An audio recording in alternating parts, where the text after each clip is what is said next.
So let's go back to, we might have covered this, but prior to Olympics, so like teenage years, as in post, you went to Loughborough? Did you go to Loughborough Uni? I didn't. No. So I played American football in the US for a college. Right. Okay. So the way their system works is you go through the school system, and then one level below the NFL is college, Division 1, and then you got Division 2, 3, and AA and that kind of thing. So I was Division 1, and that's how I went to uni.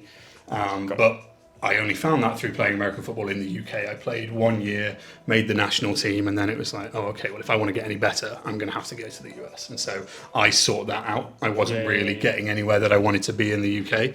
And so I was like, okay, well, I like this sport. I like the US. I'll just apply to a bunch of unis, fully expecting, similar to when I finally got into bobsleigh, fully expecting to just be like laughed out the door. Yeah, like, no chance. And got offers and got out there and kind of got involved with it. So that was in America. So you moved to America to play American football. Correct, yeah. And how long were you in America for playing American football? Realistically, I was only playing football for a semester and a half. Right, okay. I got out there, and though athletically I was in the ballpark, Yeah. their ability, their knowledge of the sport just...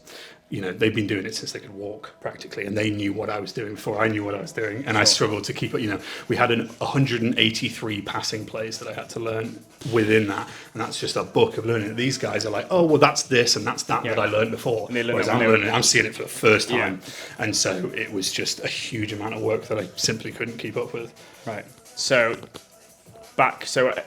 when you were in America, what did you think bobsleigh, or was that way after you came back to the UK? I'd actually been recruited through a thing called, it was Power to Podium and Sporting Giants, were these two things built around the 2012 Olympics that were to recruit athletes in the UK that might be good at elite sport. So their thing with Sporting Giants was anybody that's tall and has competed at a regional level or above, and then Power to Podium was people that were displaying ability. So I tried as a under 18 for the bobsleigh team. Then I was told rowing or bobsleigh, you'd be great at either.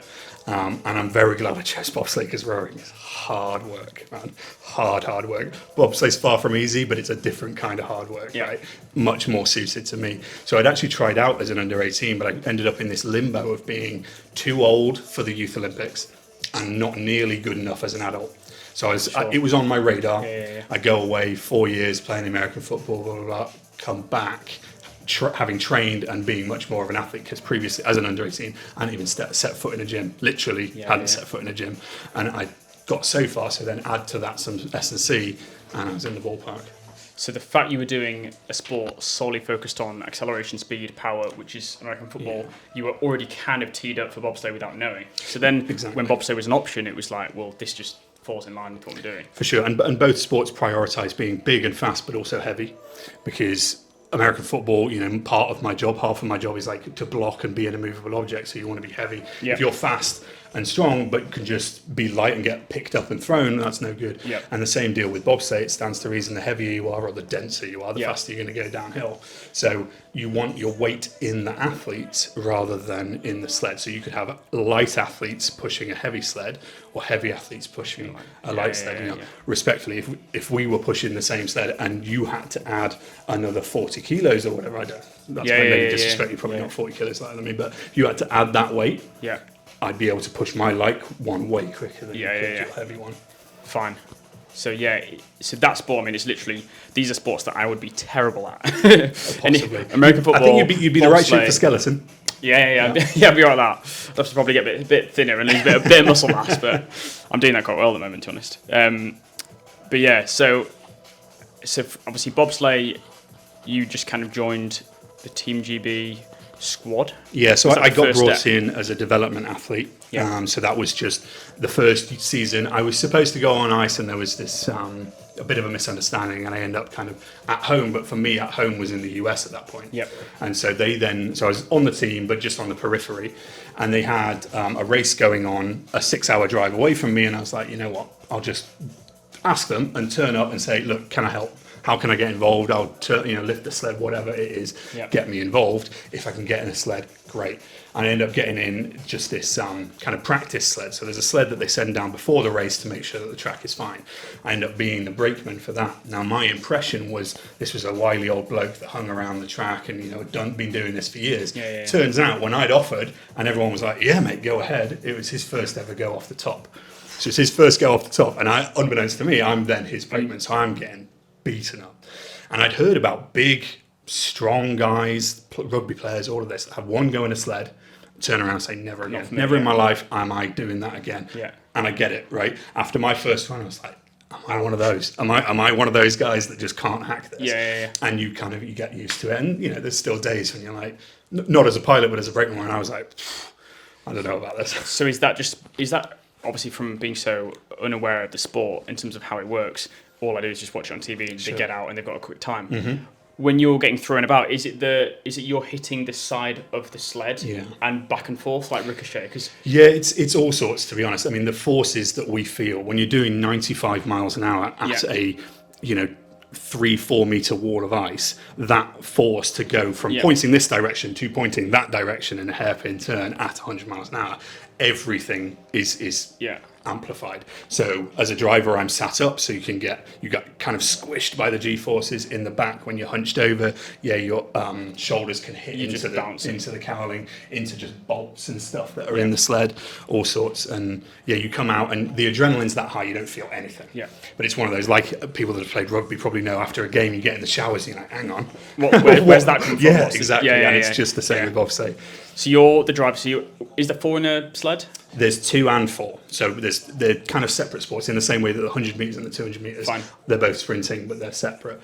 So I have specialised in 2-man up to this point, but going forward to the next Olympics, the plan is to kind of develop into being a 4-man pilot as well. You don't have to do one or the other, you can do both. So you're at the front regardless, and you hold onto the arm? Yep, so I have a kind of an arm that sticks out the side of it, and then we have one guy that's on the back. Anybody that's pushing is known as a brakeman. That's just the kind of phrase for it. Cool. Then in a 4-man, you add 2 more guys on the side, and then they jump in. They jump in, and then the guy at the back's last in. Yeah. You're first in, and then you're steering. Correct. How much do you steer? Because when you watch it, you just think, well, can you steer that? Absolutely.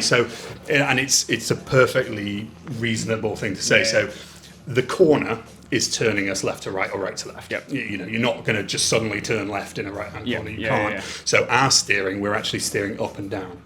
So if you're coming at a steep corner, it's just going to shoot you into the reef, and you just go straight up. You hit the top of the corner, and then you barrel back down.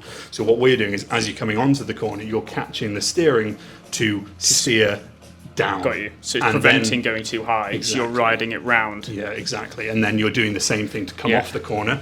Again, the centripetal force wants to push you up. So you're kind of coaxing it down into the straight or into the next corner or whatever it is. You'd never know that question by watching it on TV. Because when you watch it on the Olympics, they don't quite go into detail of what they're doing. It's like the coverage probably... They assume that people know what they're doing rather than... And we are just a tube. All you see is the top of my head, right? You don't know what's going on underneath. And if you just sit on a sledge as a kid, you're not necessarily steering. Maybe you stick your heels in the ground or whatever. You're just kind of along for the ride. So again, perfectly reasonable to assume that's what we're doing. So the reason it's called bobsleigh is originally the guys in it would be leaning and bobbing, and that's how they turn the sled. That's what cool runnings would have you believe, that you sit in the bathtub and you kind of you practice around, leaning. There's none of that. It's steering in the modern sport. Yeah. So what age were you when you went into Team GB bobsleigh for the first time? Yeah, so I tried out age 23. 23. So that's when I kind of first got into the British team, and then just kind of worked up. So everything in our sport works in 4-year cycles. So that first 4-year cycle, I was a brakeman trying to get into the top teams so that I could qualify for the games. Because again, just a little kind of background to it. A brakeman only qualifies if their pilot qualifies. So a pilot qualifies the sled, and the sled is the term for all the people that are in it as well. So you qualify a 4-man sled, you're taking 3 guys with you. Qualify a 2-man sled, you're taking 2. your active athlete and a brakeman and a spare. Yeah. So it's qualified by the sled. So as a brakeman, you're kind of at the whim of what happens to your driver, not only physically in the sled. It's up to them if they crash or not, right? But also qualifying wise, if they don't qualify, you're going nowhere. So as a driver, the pressure is really on you, because not only is it your Olympic dream, or you're qualifying on behalf of you, but you dictate whether the brakeman goes as well. So he's kind of going, well, pressure's on you, mate, because if you don't qualify us, I can at least blame you. Yeah, but I think that's where I'm in a somewhat unique position. You know, other people have done this certainly before I have, but being a brakeman for 4 years, 5 years technically, and then becoming a pilot, my team know that I'm not asking anything of them that I haven't done myself, that I don't thoroughly understand. So they know that when I'm getting in the sled, I'm thinking of them because I've been there. So they know that, okay, when I was in the back, what did I want to see my pilot doing? What did I want to hear him say? What did I need to know that he was doing to prepare? And I'm doing all of those things. And when it comes to kind of my performance, I don't do well kind of being told what to do, being told where to go. Once that power's in my hands, that's when I've been able to succeed, because, okay, I would much rather the pressure be on me than the pressure be on and I'm just palming it off to somebody else. Definitely. So, I mean, I've never spoken to an Olympian, but when I always think, you know, at what point did they decide that the Olympics was their dream? Most Olympians have to probably start at a young age to get to the Olympics in their sport. Obviously, at this point, you're 22 and just trying out. Was it because it was like a hobby and you just wanted to see how far you could get? Or was it like, the goal is Olympics at age 22? Well, to an extent, it was just, I fancy having a go in that, I'll do it. But the same could be said of the American football, that I was like, I like this sport, let's see how far I can go with it. And I think what I say to the guys that I recruit now, you know, the track and field guys that maybe feel like, oh, but I've just walked into this, and say, well, you have been training your entire life for this, you just didn't know it. Right? So I have my entire life, I remember vividly walking onto a school playing field, primary school, so I'm probably like 9, thinking, I want to do this. I don't know what this is. It's not necessarily football, which I think is what I was playing. I was like, I want sport to be a way of making a living because I just love it. And that's why I was upset age 18 that hadn't happened, that I'd not found that. I was still engaging with sport, still trying my hardest, but it was only through finding bobsleigh that I was able to kind of fulfill those things. But my whole life, I've wanted to. But truth be told, age 20, you say you've not got a sport, you're probably not going to the Olympics. But bobsleigh kind of opened that door, and I was able to find success by being above the curve athletically, but certainly not in that top fraction of a percent. Rather, I was able to kind of make that leap by being able to do the stuff off the track, the organisation, the planning. That's when I then kind of came into my own with it, really. I suppose the fact that you're still that age, looking to still pursue the dream in sport.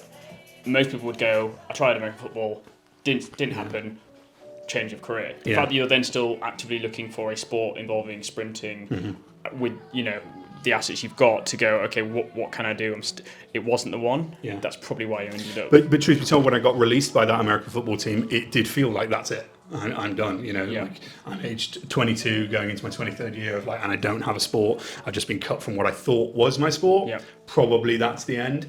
And it was a case of, I want to have a go in a bobsleigh someday. Maybe I'll just do it this way instead of paying and going as a tourist. Maybe I can get myself in a sled. I fully didn't expect it to lead anywhere really, other than maybe I'll have a go. Maybe I'm good enough to kind of scrape by, and I scraped by, and the next level I just kind of got in, and we just got into the Olympics. And so actually, it's just been this gradual tier. It wasn't the only goal is the Olympics. I had this ladder of just getting on the ladder. I was like, if I represent Team GB or represent British bobsleigh, Team GB is only the Olympics, but if I represent British bobsleigh, cool, I'm set. Or if I can ever earn some money from doing this, cool, accomplished. And then you do the next bit and the next bit, and then all of a sudden, at the previous game, so 4 years ago, I got told, sorry, you've not been selected for the Olympics. And I come off that call smiling ear to ear. I'm like, why am I happy? That's bad news. And it was like, because actually I've just become, I was one spot away from going to the Olympics. And I was like, I just got really close to the Olympic Games. I never thought that would be a thing. Growing up in that, that same kid that walked onto the field thought, you're born an Olympian, right? You know that from birth. You come down from Mount Olympus, you are an Olympian. And for anyone watching as well, that's not the case, right? You can, some people might be, some people are just, they find their thing and by God, they're good at it. Yeah. But other people, and I would say probably the majority of people in the Olympics that maybe you don't see making headlines, but the majority of people there have got there through just grafting and not giving up. And it sounds almost cliche, but it really is the truth. Yeah, and if you looked at the route people get to get to the Olympics, they will scrape through small margins, small wins, and they'll just make it. Yeah. Not because they were naturally gifted as that Olympian when they were young. They've just worked hard and they've just got through. And I'd say if you take most athletes in most sports, the top 1% or 0.5% or whatever it is, are so similar athletically that the difference is negligible. The difference that makes the people that make it and the people that don't so often is mental, is preparation, is the other things rather than just pure athletic talent. So, if you've got that as well, you can train the body, but so often it's probably easier to take someone that's got the right attitude, got the work ethic, got that, and make them into an athlete, than take an athlete that's lazy or bone idle and try and teach them to give a shit. Yeah, or isn't good under pressure. Great, they can do it off the field, but when it comes to actually doing it, and that's another thing as an athlete that truly you don't know until the pressure is really on. I'm going into the Olympic Games, competing in front of hundreds of millions of people. Everyone that I have ever known is watching me compete, and that's not even an exaggeration. Everyone that knows me even knows my parents, right, is watching that race. And you go into the start line knowing that, and there's no way to prepare for that. So I'm going to the Olympics, going to the opening ceremony, not knowing, okay, am I just going to choke? Yeah. And you don't know until you do it. So much pressure. I've had previous things that have said when the pressure's on, that's when I do my best work. Yeah. But there's no pressure like that until you get there. And thankfully that came true, and I drove probably the best I've ever driven, right? But you don't know until you're there. Are you the guy that false starts? Are you the guy that crashes, coming around corner 13 at the end? Is it just too much? Or are you actually right? I'm in the zone, and thankfully I found that I was that. Yeah, and you're doing it in the Olympics for your own team essentially. Yeah, no, exactly, and back, so it's even more of a win. 100%. Had you performed amazing for Team GB, it's almost like you've done it for the guys you didn't want to do it for. Yeah, if I'd come, the other thing is if I'd come 28th. Where's that Axel Brown? The Axel Brown. The Axel Brown. It's not in my neighbourhood. Look at the microphone. I will. We're playing Warzone at 9. All right, yeah. Priorities. Leave that in the video. Yeah, 100%. Won't be able to hear it, but that's my brother showing up. Yeah. Warzone in 20 minutes. So we'll wrap it up soon. Exactly. Okay, so bobsleigh. What is probably the number one thing that the general public would misunderstand for something that's completely not factored in, or something that's completely misunderstood in bobsleigh? Well, I mean, we've hit on two of them. One is that you actually do steer it. Yep. And the other is that we're big. A lot of people assume that bobsleighers are small, and you have to I get it to fit into that thing, but kind of anything but. So are all the... So if it was a 4-man bobsleigh, are all 4 of you big? Yeah, so you want, 4-man, if you've got a minimum weight sled, then you want all 4 athletes to average 105 kilos. That's so big, you want kind of big guys, That's big big girls. to say you've got to be quick. Exactly. Because a lot of 105 kilo guys won't be able to sprint. Exactly. So you could find plenty of people that are 105 kilos, plenty of them. You could find plenty of people that are really strong, plenty of people that are really fast. But the people that all combine into those, that's hard to find. But I think that's what people so often find with bobsleigh is actually maybe the sprinters that were too big to get sub 10 or whatever it is, or the other guys that are, too heavy, that actually what made them not succeed at what they were doing so often makes them good at bobsleigh. And I think you see that time and time again. I'm not sure that necessarily applies to me, but you do see it a lot. So the Winter Olympics the next Winter Olympics are 2026. Yeah, so you've got 4 years. Yeah. So you've got 4 years of enjoying. Well, would it be 2 years of enjoyment, and then? What will happen? So hopefully the whole thing is enjoyable because, like we were saying off camera, it's if you're not doing it to be happy with the guy in the mirror, there's no point doing it at all, right? When the lights are off and nobody's watching, if you're just fundamentally unhappy, there's no point doing any of it. If you're unhappy and you win a gold medal, guess what? You're just an unhappy person with a gold medal around their neck. It doesn't mean anything. That actually creating self-worth internally and creating those internal goals is worth so much more. And so that's kind of what I want to do. Great, if we win a medal and make history and have movies made about us, that would be sick, right? But actually, if I'm doing that at the expense of being unhappy, not worth it. But if I'm coming away, maybe we don't improve at all, but I'm having a blast, of course I'm going to keep doing it. And you've done enough to go, if I don't achieve any more, it doesn't actually matter. And I'm going to tell you, that's a wonderful place to be. Yeah. Like knowing that I have done that, and I don't need any more. I could walk away from it this evening and be like, you know what, I'm done with bobsleigh, and I don't need anything more from it. I've accomplished that thing. I've done that 8 years, and that's going to live with me. My kids are going to know Dad's an Olympian, right? So yeah, that's a really kind of nice place to be. Yeah. So just to get a quick time frame, you're 22, Team GB, you just start, and how old are you now? 30.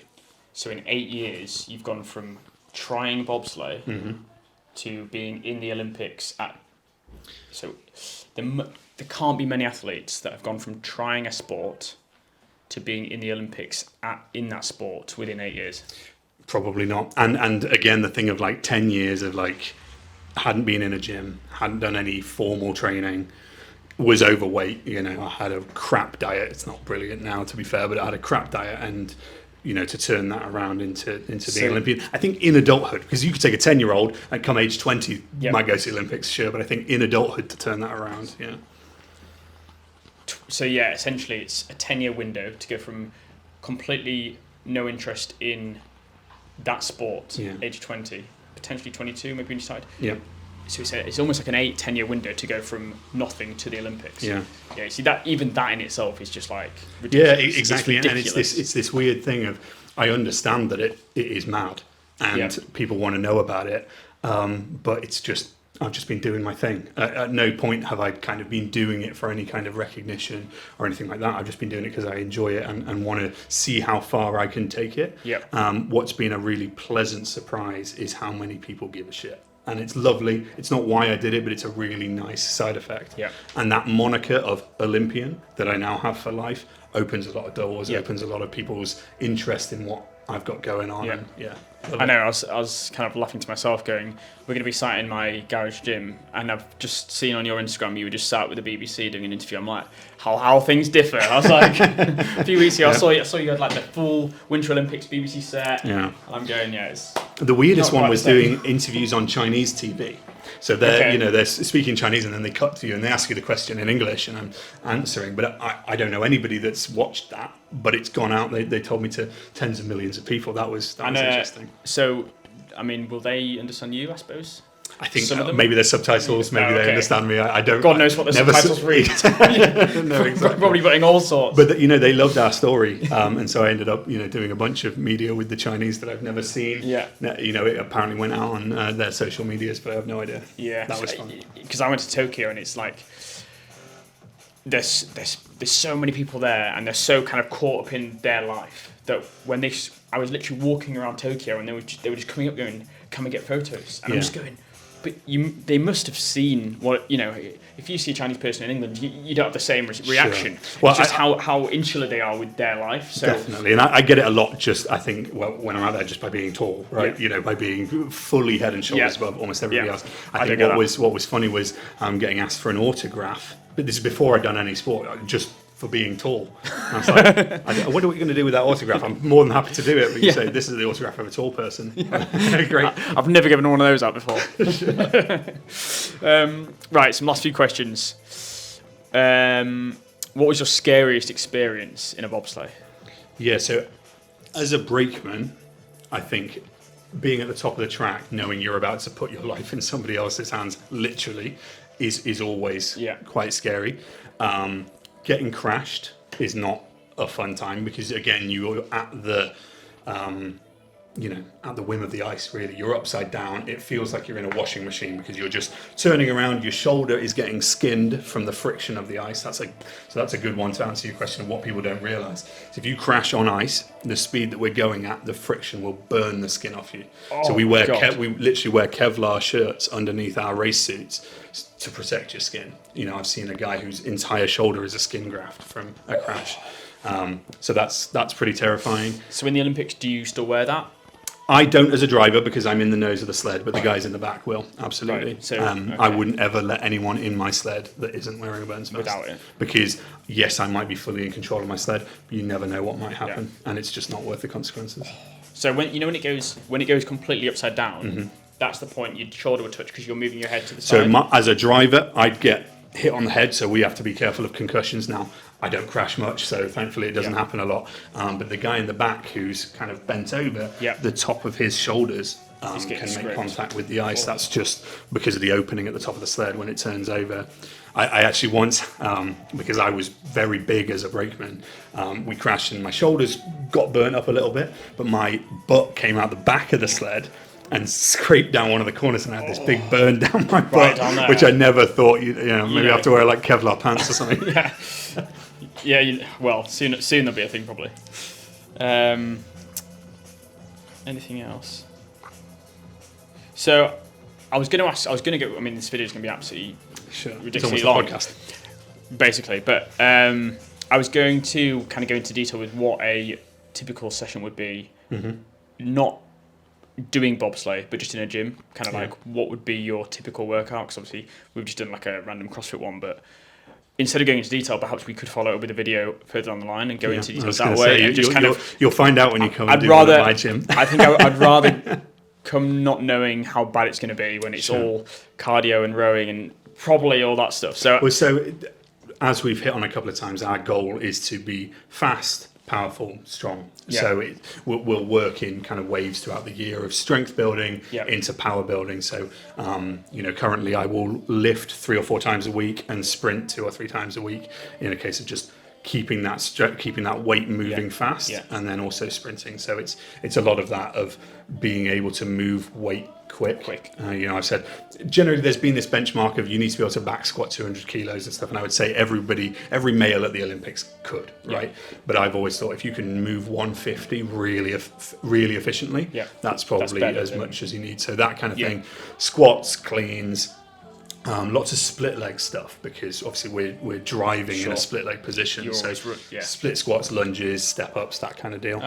And then with upper body, it's important to be strong, but actually we don't ever need to move weight with our upper body. You need to be able to lock this position because it doesn't matter how strong your legs and glutes are. If you're losing that through your posterior chain and your upper body, if you're flexing like this, you're losing so much. You just need to be able to take everything that your legs can generate and hold that here. So it's that kind of strength through the back and chest. So it's almost like lats and it's all of that basically. Everything from the belt up needs to just be rigid.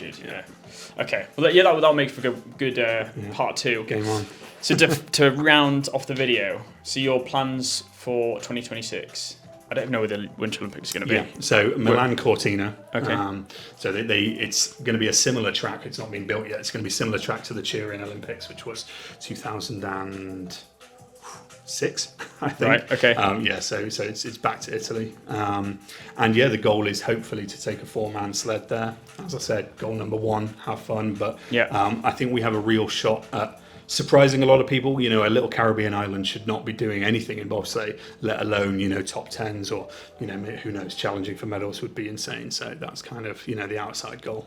So I'm going to be rooting for Trinidad and Tobago so much. I think there's a lot of people, thankfully, now that are rooting for us, and people might say, well, why are you rooting for them? And they say, oh, well, this guy that grew up in Harrogate and stuff, that's from the UK, that has a Trini mum, is competing for them and bridging that gap. We know TNT's behind us, but now we've got a huge swathe of British fans behind us as well, and that's pretty. And it's cool. more the fact that you've kind of done it off your own back, and you're the front of the team. You're the fate representing, and it's weird. It's weird to say because I don't like kind of boasting or whatever. But I think to have done it the right way and to have done it treating people right, treating people well, and make that and blaze that path, but in the right way means everything. It means as much as the accomplishment itself to have done it the way that we did it, and that shows in that. Every sponsor we've worked with, every fan that we've had interactions with comes away thinking that was awesome, rather than that was a bit weird. Nuts. I mean, I'm just inspired. Kind of like hearing you've gone from nowhere near to your Olympic goal, age 21, 22, having got there in 8 years. Looking forward to it. Appreciate it. Cheers, man. Nice one.